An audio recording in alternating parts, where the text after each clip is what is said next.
Welcome to the Salmon Runs YouTube. Enjoy the video. You're ready to stop a recording. First, make sure the recorder is still active and the screen is unlocked so controls respond. If you started from camera or voice recorder, look for the red timer and the stop or pause icon. That's the quickest route. Once done, you can also pull down the notification shade to access the recording control if the app is minimized. Make sure permissions and available storage are okay so the stop command completes and the file can be saved. Tap stop inside the recording interface to end the session.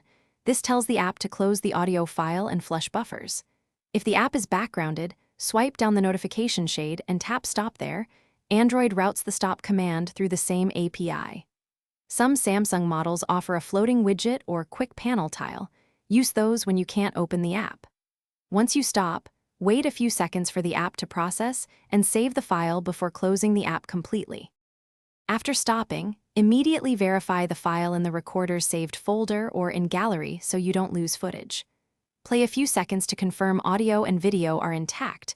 If it looks good, rename or move the file to backup.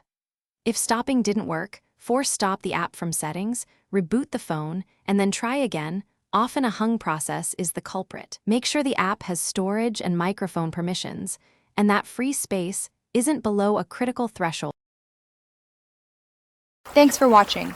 Consider subscribing if we helped you.